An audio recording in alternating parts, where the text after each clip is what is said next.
يا زهور الروض ميدي أسمعي ليلي نشيدي.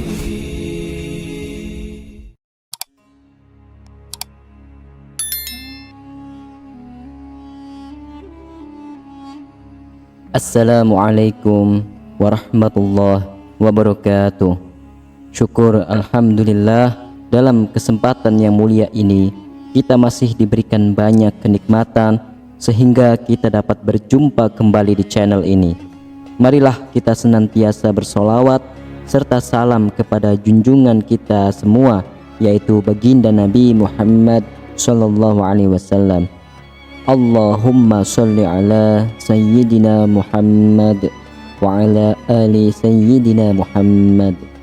Doa dan harapan saya, semoga sahabatku semuanya selalu diberikan kesehatan, diampuni segala dosa-dosanya, dikabulkan segala doa dan hajatnya, serta dilapangkan rezekinya oleh Allah Subhanahu wa ta'ala.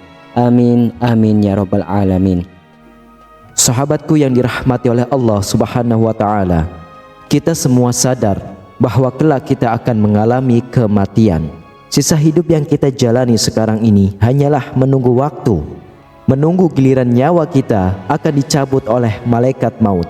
Dan dari sinilah kehidupan yang sesungguhnya baru saja dimulai.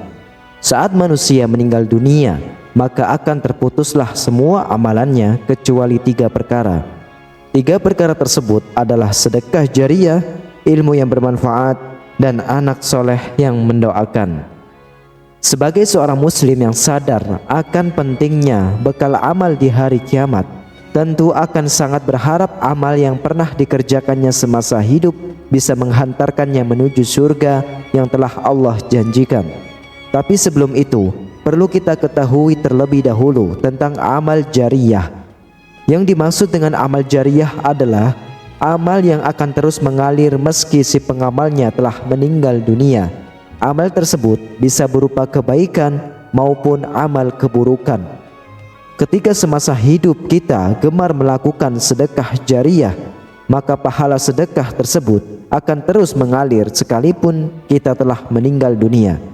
Kita akan terus mendapatkan kucuran pahala selama harta atau tenaga yang kita sedekahkan masih dimanfaatkan atau membawa manfaat bagi kaum muslimin lainnya.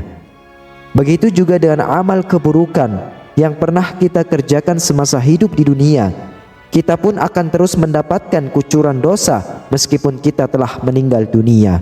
Betapa menyedihkannya nasib seorang mukmin yang telah meninggal namun terjerumus ke dalam dosa jariyah. Satu hal yang perlu kita ketahui adalah yang malaikat catat dari kehidupan kita, tak hanya aktivitas dan amalan yang kita kerjakan, namun juga dampak dan pengaruh dari aktivitas dan amalan kita.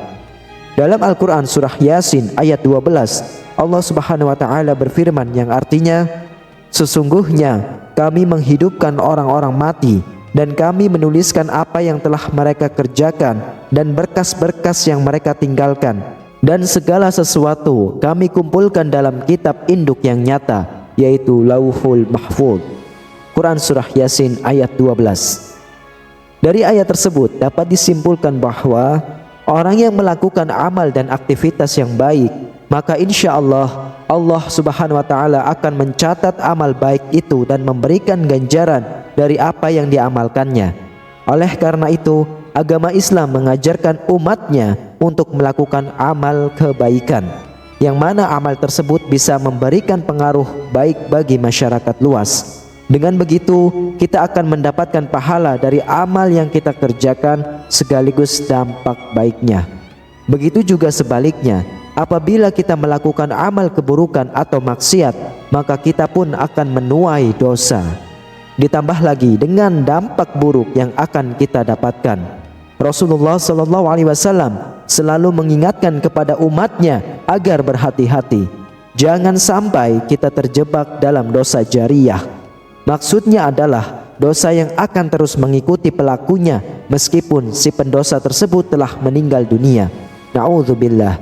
Lalu, jenis dosa apa saja yang akan terus menimpa pelakunya meskipun dia telah meninggal dunia? Berikut ini adalah penjelasannya. Yang pertama adalah mendahului perbuatan maksiat.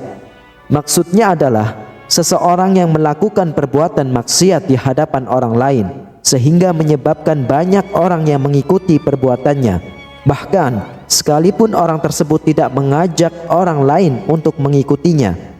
Dari Jabir bin Abdullah, Rasulullah SAW pernah bersabda yang artinya, barang siapa yang mempelopori satu kebiasaan yang buruk dalam Islam, maka dia mendapatkan dosa keburukan itu, dan dosa setiap orang yang melakukan keburukan itu karena ulahnya tanpa dikurangi sedikit pun dosa dari mereka.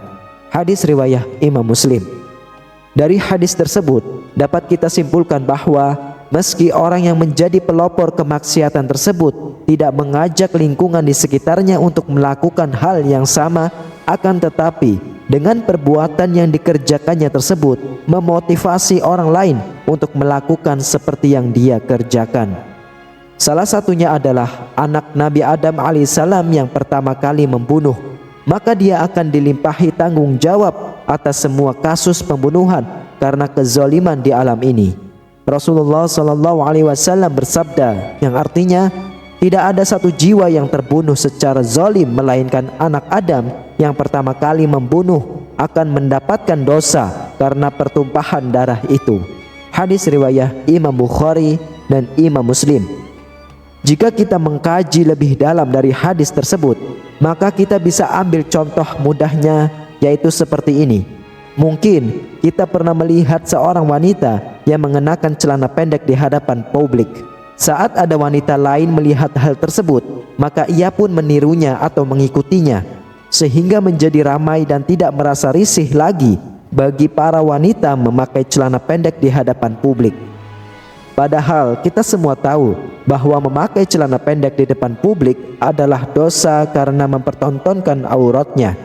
Mungkin benar wanita yang pertama kali memakai celana pendek di hadapan publik tersebut tidak mengajak orang lain secara terang-terangan, namun mengingat wanita tersebut menjadi pelopornya sehingga banyak yang menirunya, maka ia pun mendapatkan kucuran dosa dari semua yang menirunya tanpa dikurangi sedikit pun.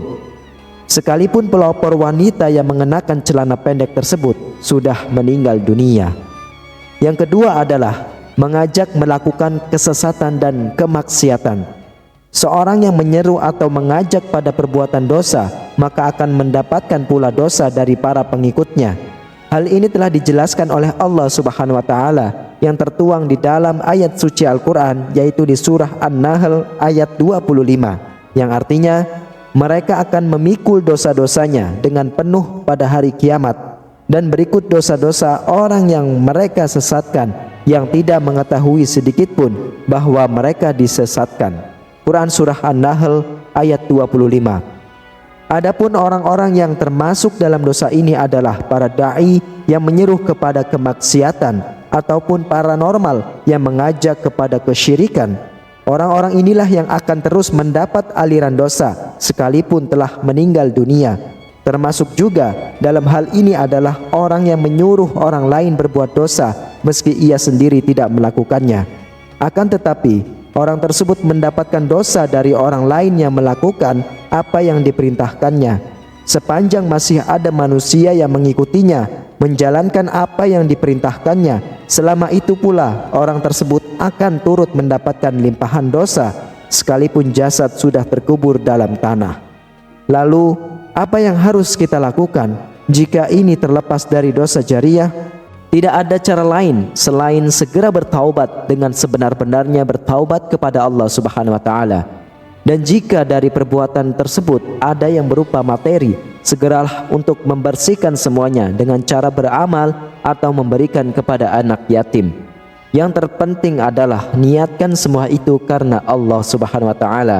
Atau jika kita semuanya masih ragu, kita bisa mendatangi para guru kita ataupun para ulama-ulama, minta saran dari para habaib, lalu setelah itu berhentilah dan bertaubatlah kepada Allah dengan bersungguh-sungguh.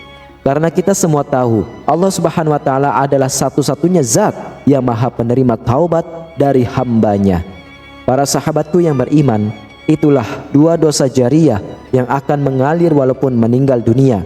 Semoga Allah Subhanahu wa taala menjauhkan kita dari hal-hal dosa jariah yang menghinakan tersebut. Amin amin ya rabbal alamin. Wassalamualaikum warahmatullahi wabarakatuh.